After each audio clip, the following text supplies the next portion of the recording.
Olá, nessa videoaula nós discutiremos o capítulo sobre violência, Estado e sociologia no Brasil. Inicialmente, o conceito de violência ele é muito difícil de ser destrinchado, analisado, né? A violência é algo difícil de ser conceitualizado. Nós sabemos que tem algo, né? Violência está relacionado com poder, dominação, coerção, né? E é um tema importante porque a violência, principalmente essa violência associada à criminalidade em âmbito da segurança pública, ela é uma das maiores preocupações dos brasileiros.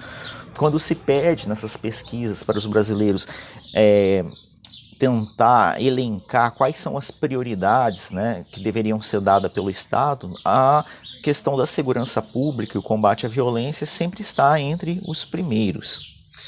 A violência é uma das formas, uma das medidas mais utilizadas para se medir violência é a taxa de homicídio, que ela é calculada para a proporção de 100 mil habitantes, no período de um ano, quantas pessoas são assassinadas, sofrem homicídio. E aqui eu coloco alguns países e alguns lugares e suas respectivas taxas de homicídio. No Japão, né, menos de um, ou seja, menos de uma pessoa é morta por ano para grupo de cada 100 mil habitantes. Na Alemanha e em Portugal esse número gira em torno de 1. Nos Estados Unidos esse número varia entre 4 a 5. Né? Nos Estados Unidos são o país que tem a maior taxa de homicídio entre os países considerados desenvolvidos. O Brasil, que essa taxa varia entre 20 e 30. E dentro do Brasil eu coloco um caso, né, que é o de Altamira, no Pará, que ocorre mais de 100 homicídios, que essa taxa é superior a 100. Né? Só para exemplificar, né, a taxa aqui da cidade onde eu moro, da onde eu estou falando, Tangará da Serra, é uma taxa que está em mais ou menos 20. E Tangará é uma cidade que tem mais ou menos 100 mil habitantes. Então, por essa taxa, isso significa que em um ano, né, espera-se, ou a média de pessoas que sofrem homicídio, né, são assassinadas em Tangará, né, ali girando em torno de 20, 22. Sobre as formas de classificar a violência. O fenômeno da violência, as duas categorias mais básicas, né, em que ela pode ser classificada é a violência física e a violência simbólica. A violência física é aquela uma que a ação da violência se dá sobre o corpo ou os corpos dos indivíduos, causando dor, ferimento, imobilização ou uma obrigação física em que o indivíduo haja contrário à sua própria vontade. E a simbólica é aquela uma que a imagem ou a autoimagem de alguém é destruída, né, por meios discursivos, gestuais, entre outras estratégias. Essa forma de classificar ela é muito simplória, né? A gente tentar entender a violência apenas por base dessas duas categorias classificatórias é um pouco empobrecedor. Tanto que o texto vai depois falar que existem vários tipos de violência. Violência que pode ocorrer em função de dominação, em função de sobrevivência, em função da afirmação da ordem institucional, em função da contestação da ordem institucional, em função de uma violência criminal ou da manifestação de insegurança e medo. O texto, né, tira esses tipos de violência de um outro livro de um autor de sobrenome Porto, né, mas o capítulo mesmo ele não destrincha, não explica e não dá exemplos sobre esses tipos de violência. E também eu pessoalmente eu não consegui encontrar o livro do qual os autores tiram, né, essa tipificação de violência. Então o que eu posso fazer aqui é especular, né, o que seriam essas violências, né, relacionadas a esses tipos. Então, por exemplo, quando se fala em violência em função da dominação, né, eu imagino um professor batendo com uma palmatória, no passado, né, um professor batendo com uma palmatória no aluno para afirmar sua autoridade em sala de aula, ou uma mãe dando uns tapas no filho também, né, como forma de dominação tradicional, daquela tipologia weberiana. Da sobrevivência, eu imagino, por exemplo, a legítima defesa, né? Seria talvez, né, fosse uma forma de violência pela sobrevivência. Da afirmação da ordem institucional, a gente pode imaginar, sei lá, o Sebastián Piñera, presidente do Chile, usando as forças policiais e mandando bala de borracha, cegando um punhado de gente nas manifestações do Chile no ano passado. E a contestação da ordem institucional, eu imagino o contrário, né? Os manifestantes, né, lá nos protestos que teve no Chile, partindo para cima, né, dos representantes do Estado, né, etc. A violência criminal, que eu imagino relacionado ao latrocínio, homicídio, né, homicídio passional, etc., né? E aquelas manifestações de insegurança e de medo, eu imagino crimes de ódio, né? Assassinatos por racismo, machismo, homofobia, entre outros. Em seguida, o texto ele continua, né, com uma argumentação um pouco tortuosa, um pouco caleidoscópica, né, que vai e vem, né, um pouquinho confuso. Mas ali tem alguns conceitos importantes. Um deles é a violência instrumental, que é um conceito assim que remete, né, ao próprio pensamento weberiano, né? O que é uma violência instrumental? É uma violência que é utilizada, que o indivíduo usa dessa violência para atingir algum objetivo. E daí a gente percebe, né, que essa lógica ela é análoga. Então essa violência ela seria uma ação social, racional, de meios orientados a fins, né, para utilizar a terminologia weberiana. Então, essa violência instrumental para atingir objetivos, né, a gente pode pensar, por exemplo, naquela violência como um roubo, né, que é cometido com violência para retirar um celular de uma pessoa e esse celular, né, ser usado ou ser vendido para outros fins, né, ou uma violência do tipo um roubo ao banco, né, que então o objetivo daquela violência seria fins econômicos, né. E ao longo do texto ali, de forma meio confusa, a gente consegue meio que perceber que entre esses fins, né, pode ser fins ligados a ganhos econômicos e também uma espécie de uma forma deturpada de tentar lutar pelo reconhecimento, né? Nesse trecho ali, eu até imaginei um certo paralelo com o texto que a gente viu anteriormente, que fala da Nancy Fraser e o paradigma da redistribuição e do reconhecimento, né? Então, a violência instrumental é aquela uma na qual a gente percebe, né, que aquela violência foi realizada para atingir um objetivo. Nessa parte do texto também ele fala um pouco sobre a questão do individualismo contemporâneo, né? Essa postura frente ao mundo, né, em que o indivíduo se pensa mais importante do que a coletividade, né? O individualismo é aquela ideia, o indivíduo, sou mais importante do que a coletividade. E para que eu me dê bem, né, a ideia de que eu quero me dar bem mesmo que seja para prejudicar toda a coletividade. Então, uma postura individualista seria aquele fazendeiro que decide drenar toda a água do córrego para ele e deixar todos os vizinhos sem água, né, deixar os bichos morrer de fome, de sede na floresta, etc. Né, essa lógica, né, individualista, eu, né?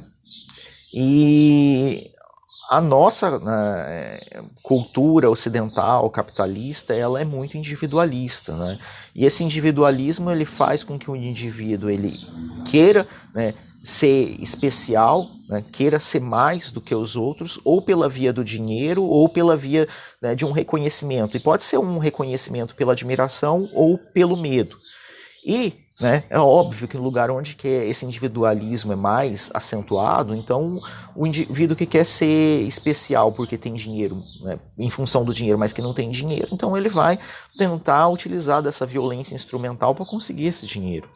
Ou esse indivíduo que quer ser especial, né, via reconhecimento, né, ser reconhecido como alguém admirado ou temido, ele também pode fazer uso dessa violência instrumental. E o texto também fala um pouquinho sobre aquele conceito weberiano que, né, o Estado é o que é o Estado, né? O Estado ele pode ser definido como aquilo que detém governo, território e população, ou também pode ser definido em termos weberianos, que é uma relação social entre pessoas e que gera uma instituição que é detentora do monopólio legítimo da violência, né? Então, pela essa lógica weberiana, né, se o Estado é o detentor do monopólio legítimo da violência, os indivíduos em si eles não podem recorrer à violência, ou não pode existir outra violência dentro desse território que não seja a violência estatal.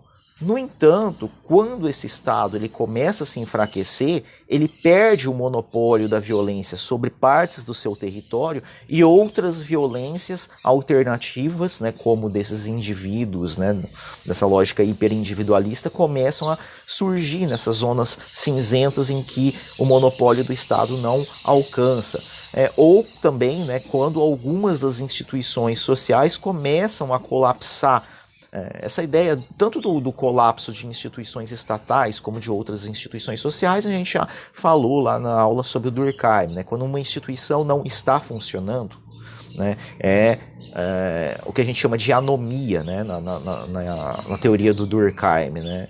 Na realidade, quando você precisa afirmar as instituições estão funcionando, é sintoma de que elas não estão funcionando. Você não precisa afirmar aquilo que é óbvio. Então, você só afirma, né, quando é sintomático de que elas não estão funcionando. Então, esse monopólio começa do Estado não está funcionando e outros mecanismos que deveriam coibir a violência não estão funcionando. E daí, né, nesse ponto, começa a abrir essas brechas para violência de todos os tipos, principalmente a violência do tipo instrumental.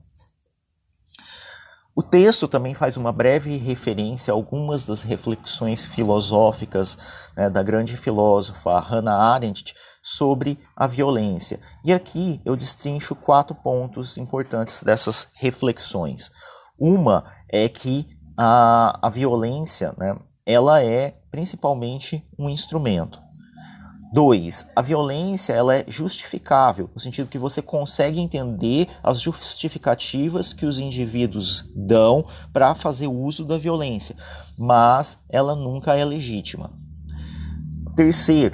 Não é possível pensar poder sem violência. Ou seja, quando você imagina que alguém tem poder, você imagina que ele pode fazer o uso, né, que há o uso potencial da violência, ou seja, para que o poder exija, né, pelo menos a capacidade de violência precisa existir naqueles que detêm o poder. No entanto, né, daí vem a última reflexão, a violência, se ela for usada continuamente, ela destrói o próprio poder, né, em função da sua lógica desagregadora. Como o poder ele tem uma natureza desagregadora, destruidora, se ele for utilizado continuamente, na violência for utilizada continuamente, ela destrói, né, as bases daquele que detém o poder, né? Então é como um indivíduo que tivesse, sei lá, em cima de uma torre, mas toda vez que ele faz uso, né, do poder, um dos tijolos que segura, que mantém aquela torre, roesse. Então, se ele precisa usar a violência o tempo todo, as bases do poder dele, né, acabam rompendo. Então, o uso contínuo da violência é sintomática de regimes políticos que estão colapsando, né? Isso na lógica da filosofia arendtiana. Em seguida, o texto fala um pouquinho sobre a violência no âmbito estatal brasileiro, ou seja, né, o Estado praticando essa violência. O texto vai falar em 3 momentos diferentes, embora isso não esteja muito claro. né? O primeiro momento, né, a primeira fase, ou o primeiro período, seria antes do desenvolvimentismo, né, ou seja, antes do Getúlio Vargas, do governo Vargas, quando o Estado brasileiro praticava a violência em função de uma ordem pública, né, e de uma segurança pública, sem definir claramente o que ele entendia por ordem pública e segurança pública. Os estudiosos das relações étnico-raciais, eles associam, né, que essa ordem pública e segurança pública era voltada principalmente para conter o comportamento dos negros, né, nas áreas urbanas e rurais, mas principalmente nas áreas urbanas. Embora isso não seja dito no texto, né? Eu estou lembrando aqui de estudos, né, sobre a questão de segurança pública que cruzam com o tema racial. No segundo período, chamado desenvolvimentista, a justificativa, né, para o Estado poder usar a violência era o desenvolvimento econômico, né? E daí o texto vai falar que havia um binômio entre segurança nacional e desenvolvimento econômico. Que a gente pensa, por exemplo, né, o caso da ditadura militar brasileira, mas também da ditadura do período Vargas, né, em que como que eles justificavam esses regimes autoritários, né? Falavam que era uma questão de segurança nacional para que um projeto de desenvolvimento que pudesse trazer o desenvolvimento econômico fosse colocado em prática.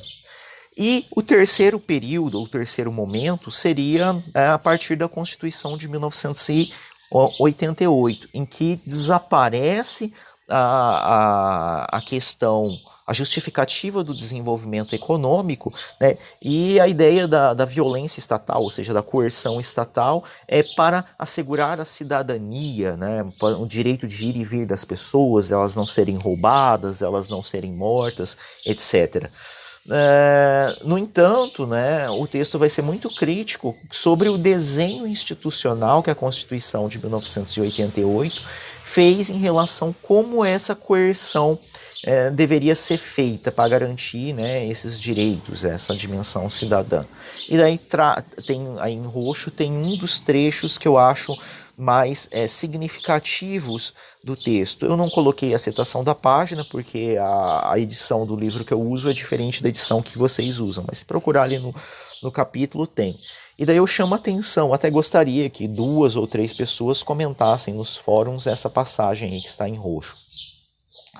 No plano legal e normativo, a existência de uma zona de sombra muito intensa em relação à definição conceitual sobre o significado de segurança e de ordem abre margem para que as instituições indicadas no artigo 144 da Constituição Federal e as demais que integram o sistema de justiça brasileiro operem com alto grau de autonomia e discricionariedade. O que os autores querem dizer com isso? Que quando não ficou tão bem definido, né, a função de cada um, e para Polícia Federal, Estadual, e depois militar e civil, a sobreposição e também como que os conceitos centrais aí não foram muito bem definidos, né, isso acaba permitindo com que uma margem de uso da violência muito caótica, né, por parte das forças policiais, aquelas que entram direto em contato, né, com o cidadão. O texto também vai destacar 2 pontos que eles acham importantes, né, na história da segurança pública brasileira, que vão dizer que foi a criação da Senasp, né? Esse daí, eles vão dizer que é um ponto de inflexão, ou seja, um fato muito relevante na história da segurança pública brasileira, embora a gente possa pensar um pouquinho, né? Eu até gostaria que alguém pesquisasse um pouco mais e comentasse lá nos fóruns, né? Por que isso seria um ponto de inflexão?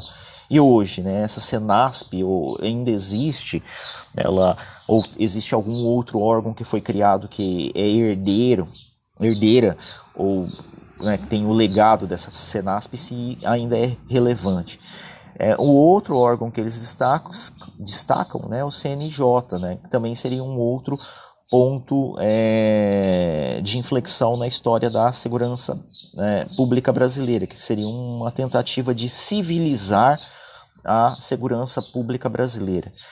O que não é dito no texto, mas fica implícito, né, inclusive por essas proposições, é que um dos problemas, principalmente dos agentes de segurança brasileiro, aqui para utilizar a linguajar do Bourdieu, é que nós vivemos em um período democrático, mas com forças policiais que têm hábitos que foi criado durante a ditadura militar. Então, uma democracia com forças policiais com hábitos moldado durante a ditadura, né?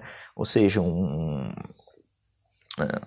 policial que é mais adaptado a uma lógica de um governo ditatorial do que democrático, né? Isso faz com que haja, né, excessos no uso da violência, né, física e simbólica, né? Por isso seria um dos pontos que o Brasil teria uma das polícias que mais matam e mais morrem. Em seguida, o texto também vai falar sobre, né, o desenho normativo institucional, que ele não deu conta do jeito que foi desenhada a Constituição de 1988, no quesito, né, do uso da violência, né, da coerção, não consegue contornar ou resolver o problema da criminalidade. E como o Estado não consegue resolver o problema da criminalidade, então a própria sociedade civil tenta se proteger, principalmente as classes mais abastadas, com o fenômeno dos enclaves fortificados, que é quando a sociedade civil ela tenta se proteger tentando por outros meios, como, por exemplo, um comércio dentro de um shopping ou um condomínio fechado, né, que são o tal do enclave fortificado, já que o Estado não garante, né, a segurança, então nós, sociedade civil, damos um jeito de construir esses enclaves. E as últimas páginas do texto, página 300, da minha edição, né? Página 321, 322, 323, 324, 325, ele fala um pouco sobre o campo de estudo da violência do Brasil. O texto é um pouco defasado, ele é de 2013, né? Mas ali ele já falava que no Brasil, né, existem muitos estudos sobre a violência, principalmente na área de sociologia, do direito e afins, que durante os últimos 20 anos houve muitos editais públicos que financiavam pesquisas sobre a violência e a criminalidade. Fala também, inclusive, de algumas fundações estrangeiras que ajudaram na tradução de obras chave para entender o fenômeno da violência, né, do inglês para o português, como o caso da Fundação Ford. E, por fim, os autores eles comentam que é necessário uma aproximação entre a sociologia da violência e a sociologia jurídica. E, por fim, né, eu lembrei agora, né, que todos esses anos como professor, lembra que eu falei que a sociologia ela tem várias especialidades, né? Sociologia da religião, sociologia brasileira, do desenvolvimento do direito. O aluno mais inteligente que eu tive, né, ele se especializou justo no campo da violência, na sociologia da violência. Inclusive ele tem um canal no YouTube que eu coloco aí na descrição do vídeo. Então eu gostaria que vocês, né, lessem o texto e comentassem lá no fórum, beleza? Falou, pessoal, até a próxima.